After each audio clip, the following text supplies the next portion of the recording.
Masters, today I want to talk about MIG groups. What's an MIG?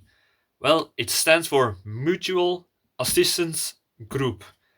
Well, in the prepper community, this means people that you can rely on for your survival situations, people that you connect with to prepare together. A and we shall call them just a Mac, just to make it more easily to speak out. But a Mac, it's something important. It's something that is very underestimated by a lot of preppers. The problem with new preppers who are new to this thing and do not have yet perhaps a person where they can really connect with to do the preparedness together. So in the beginning, it's very difficult actually to find someone with the same interests. Is what I'm trying to say. So um, if you start to prep and you want somebody that you can do the preparedness together with, I would say go try to talk about it casually with family, with friends, your partner. You can even introduce your own children in your uh, Mac to just to say, but do it on a playful way. Do not try to push it onto other people. The thing is, if the person doesn't want to have anything to do with it, so it be it. You don't have to force anything on them. That's called the dictatorship. I would say if you want to convince your partner, I would say do it gradually. Let your partner see the benefits of preparedness. Try to do sometimes just like when you buy something, or when you try to help other people and you can show this is why we do it. That will resonate with your partner. The same thing for your kids. It's not good if you want to force preparedness onto your children. The I would say try to do it on a playful way. Try to introduce the preparedness with small steps in a playful way. Like try to let them help on a make it a game of like when you are trying to clean potatoes that you got from your gardening. You can say who can clean the most potatoes in 1 minute wins blah blah blah this or something. That's just a very stupid way, or just some hide and seek. So either like they learn in case of somebody is after them where they can hide or run, and that will. It's just like in the animal kingdom. You see, like lion cubs fight with each other, but that actually playing, and the playing um, is preparing them for later on life for when shit gets serious. So that's something in a way that you have to try on a psychological way, try to get preparedness into your children. But we were talking about Mac groups.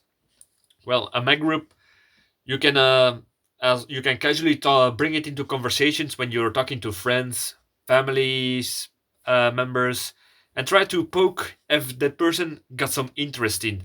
And whatever you do, do not try to sound like you're like you prep for fear. That's a big no-no. That's a big red flag for the person that you're talking to. He will be thinking like, oh crap, he's a nut. He's one of those doomsdays, those doomdays. How do you say this? Doomday thinkers.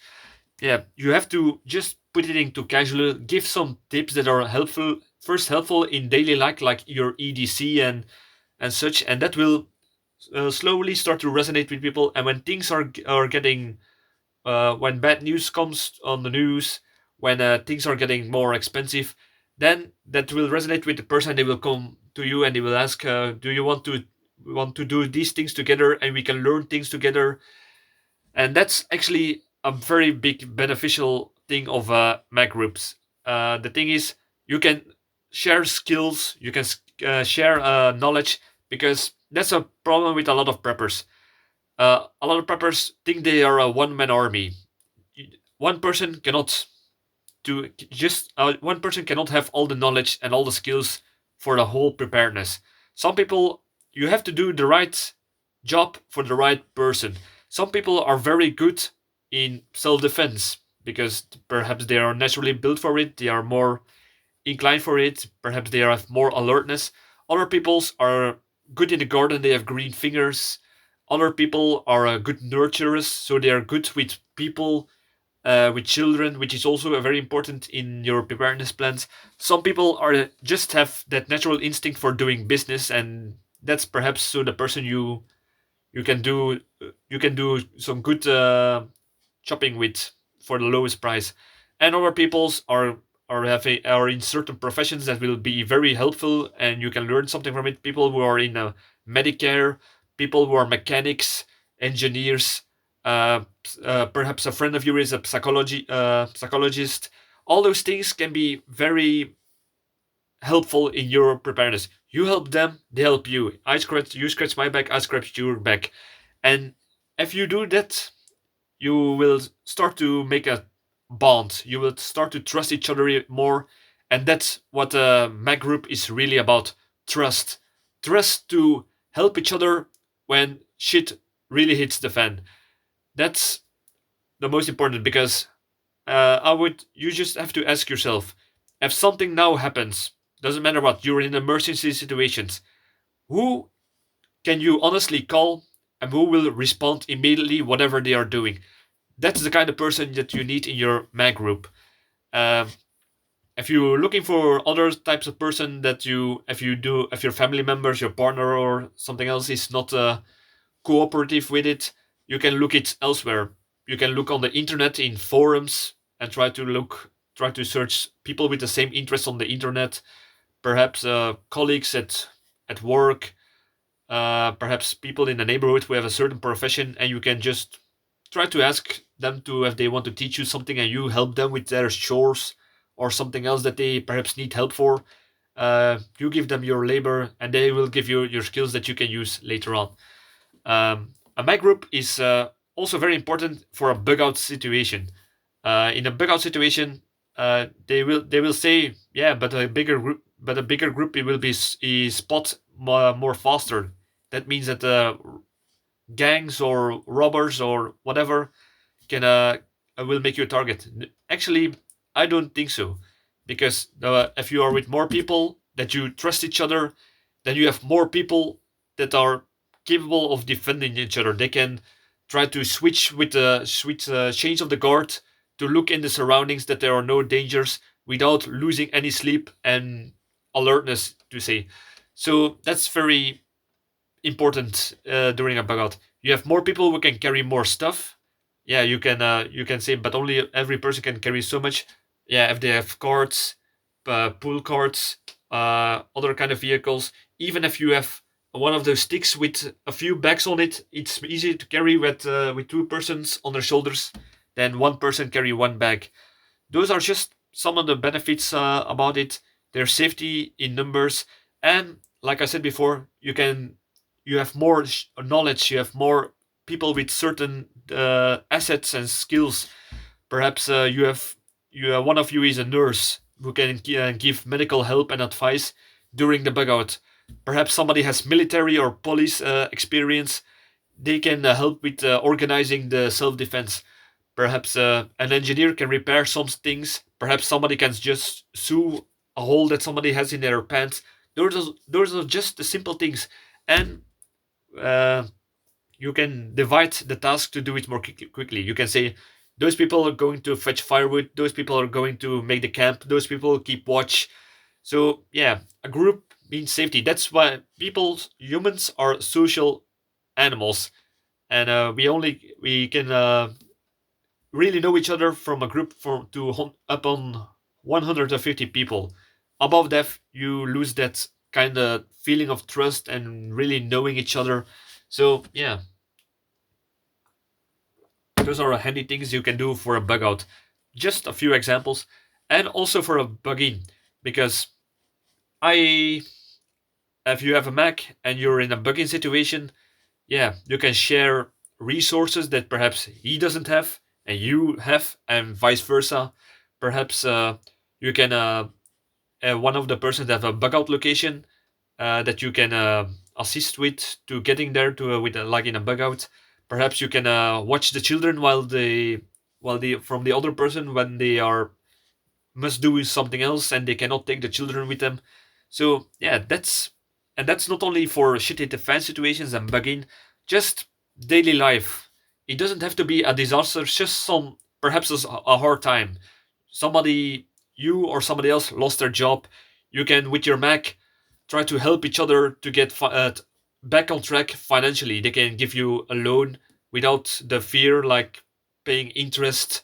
You will pay it later back in skills, knowledge, help whenever they need it. Like I said, you scratch my back, they scratch your back, and so on, so on. And yeah, safety too, because things like in America, when the lockdowns and the stores were almost empty, people, robbers were standing outside of the stores to be ready to rob somebody who got out of the store with stuff, because yeah, they didn't want to pay for it and they just, it was too expensive. If that person, the person that were alone, were always targets. So in that kind of situations, and even when the store gets robbed, because that happened too in America, where a whole gang just got into the store and they grabbed everything they can. But if you're with a group, there's safe, like I said, there's safety in numbers. You can shop in group, you can buy if you can, and it's also good financially, because you go with one car with perhaps four persons, persons who are capable of defending each other, into the store, and you can buy in bulk. If you buy in bulk, you can get discounts. It will be more cheaper, perhaps. You can carry more instead of taking the risk to go for three more trips to the store in the same aim to a month or something. So yeah, and robbers will be like, will think like, those four, I will not attack those four guys because they look like they are protecting each other. Perhaps one of them has a weapon I cannot see. So that's also very handy. And just for everyday things that are perhaps stupid, because somebody's car's broken. Oh, you can borrow my car. Oh, I need to get to the airport and I cannot find somebody who will give me a lift. You can give them a lift, and everything you do to them, they will give to you. What I want to say is also to mention is, if you have, if you give services to somebody else, help them with, even if it's just small labors or chores, and they do not provide the same thing to you in a way, don't, then it's finito with this Mac, with this, you're not part of the Mac, you should say, because you're spending this, your time, money, your effort, and your knowledge, and that person contributes nothing. So that's something that you need to be firm with, because yeah, those are people. Yeah, it's annoying when you do something for somebody else and they don't do anything for you. All right. Um, yeah, I think that this was just a small rant about it. I just thought about Mac groups. I should go in depth with this, but I do not have. I lately do not have much time. But it's just an idea, and this is what the channel is about spreading ideas, about giving options that you can look for yourself into with more depth. I would say subscribe. I would really appreciate it. Uh, Thank you for watching, and like, subscribe, all that good thing, and see you in the next video. Cheers.